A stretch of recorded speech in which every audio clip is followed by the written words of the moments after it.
たしぎちゃん？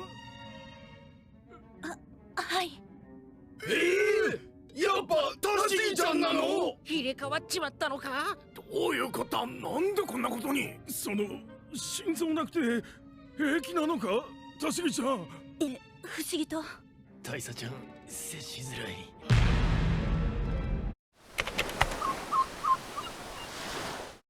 What's up, everybody? Welcome to round 2 of me trying out Red Green Smoker here in the OP10 meta, and we've got a pretty interesting matchup here. This is Ivankov. This is OP02 Ivankov.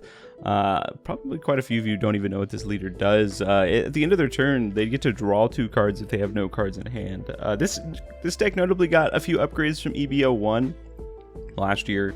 Has some pretty interesting matchups in the meta, but definitely a rogue deck that you're not going to see very often. But we're gonna navigate through this matchup here for everybody here at home. Luckily, I know a little bit about Ivankov when I came into this matchup, so I kind of knew a little bit of what to expect. But I definitely have to hold my breath here against this deck. Especially, we lost the die roll, so we're going second.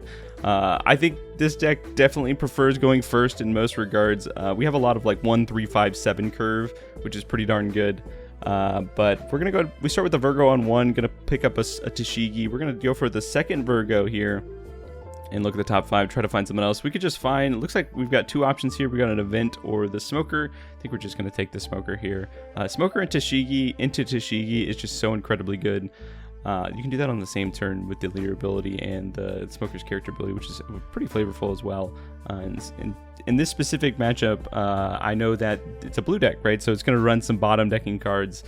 So to be able to have my Tashigi on board the same turn as my Smoker is going to allow my Smoker to stay alive against all these like bounce effects and stuff like that, which is something that the color blue is very good at. But I know this deck runs a few of those as well.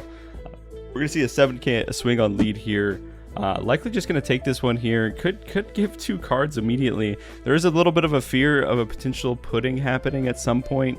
We end up hitting a trigger off life, which is not very important right now, but that is something you have to think about when playing against blue decks, right? Is pudding could happen at any point. I just showed my opponent that I have Tashigi into Smoker on my 6-dawn turn. Unfortunately, again, going second means I can't do it just yet. So we just swing a 5k, and we're just going to play out a blocker Chopper. Chopper incredibly good in this deck. Plus 2k on my opponent's turn, plus the fact that I give plus 1k makes him a 7k blocker for 4, which from what I know about this Ivankov deck is they're going to play down some 6k bodies and just start swinging pretty hard, pretty effectively. There's a few combos in this deck, and this deck's also really good at countering out of things, which is pretty great.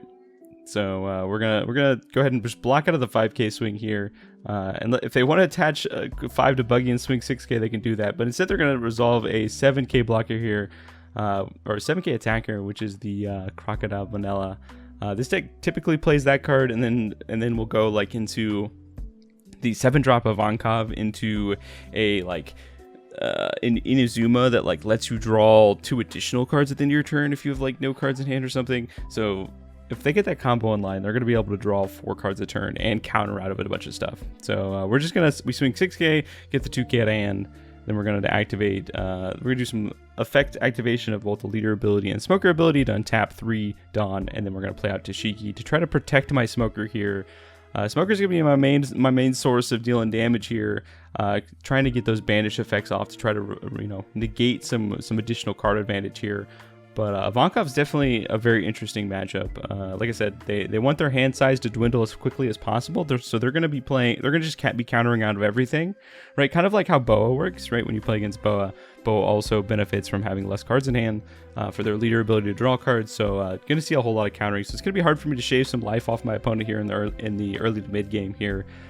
Which could become detrimental as we get into the late game, just because they can explosively kind of build stuff on the board here.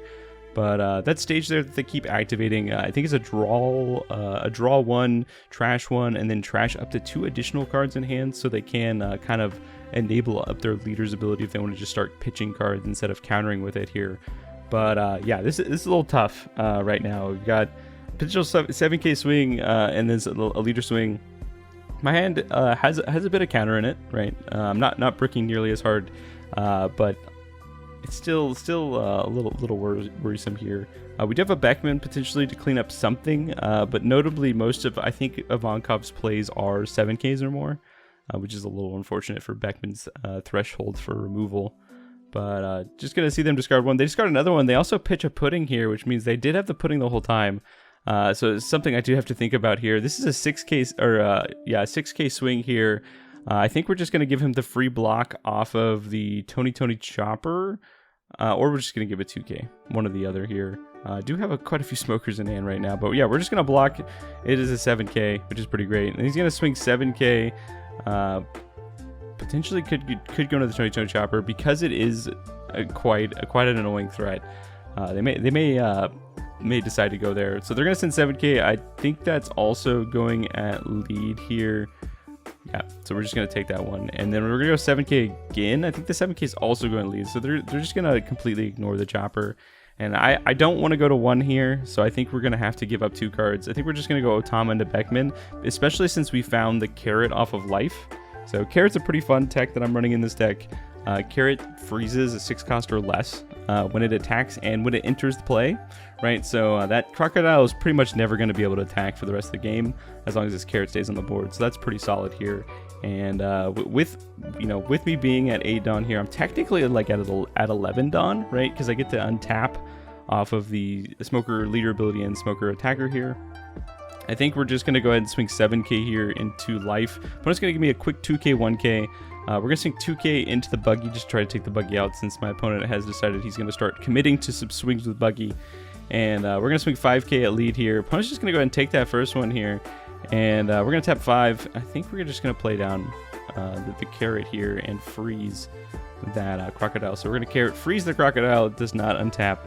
And then we could, untap 3, play another Smoker down, which is pretty good. We just need to get some of these on the board here. That banish is incredibly crucial in a matchup like this where you're trying to deny hand size.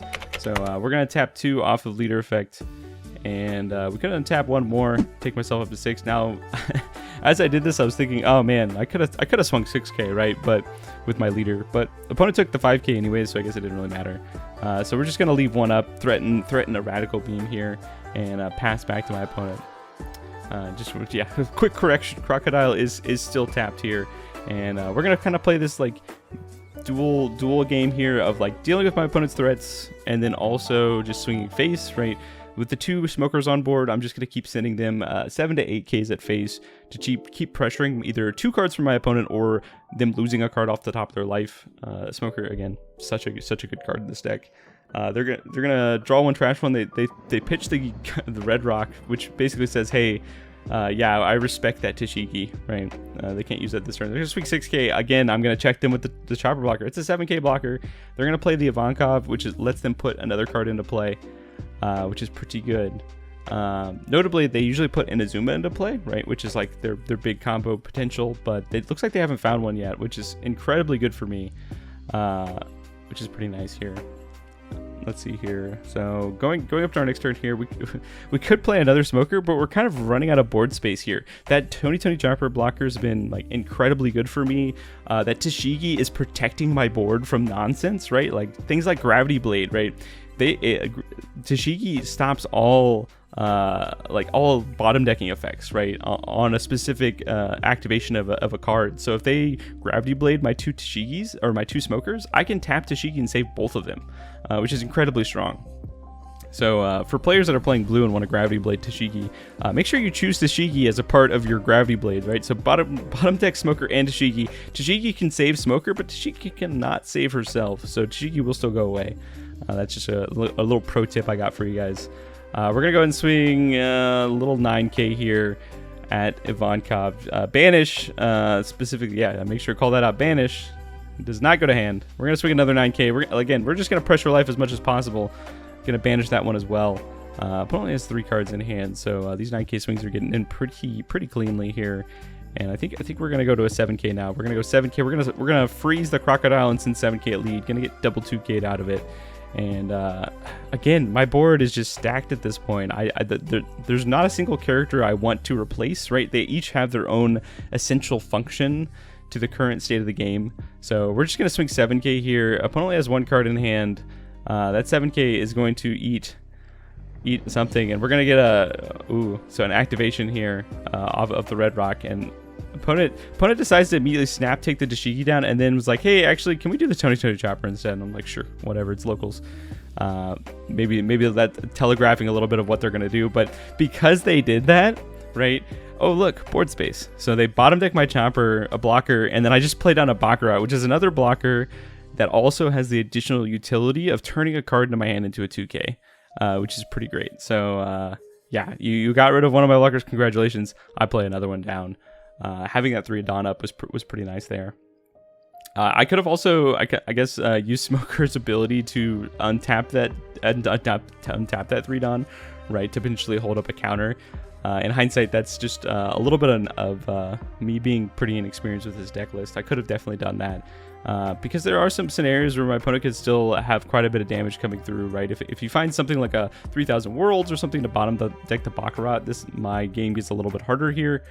He's going to go ahead and swing 9k. He's swinging it into the carrot, or 10k into the carrot, which is great for me, right? Carrot just, congratulations, served itself as a blocker. I was a little more afraid of me going down to 0 or even dying this turn, especially with my misplay of not untapping 3 at the end of that turn there to at least hold up that event that I have in hand.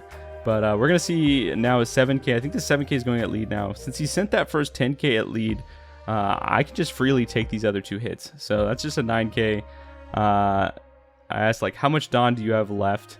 I think he has, like, what? So he's used 7 Dawn. He's only got 3 Dawn left. We're just going to use a 2k, 1k to get out of that there. And now he's kind of been in this situation where he's used, you know, a little bit of his aggression to kind of go at my board first and then instead kind of pivot later after that to start going lead. I definitely think he's probably should have continued to go lead for that entire turn and not do that pivot back and forth. But yeah, no, that able to clean that up, and little awkward for him. But now he's got the 3-drop Doflamingo on the board.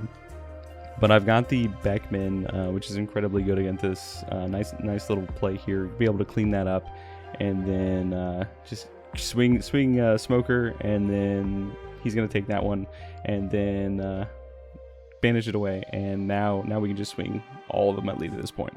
But yeah, able to clean it up against Ivankov, and pretty interesting deck to see. But Smoker just able to pressure it down with the smokers, right? The banish is really good. Anyways, if you enjoy this type of content, definitely subscribe, and we'll see you in the next video.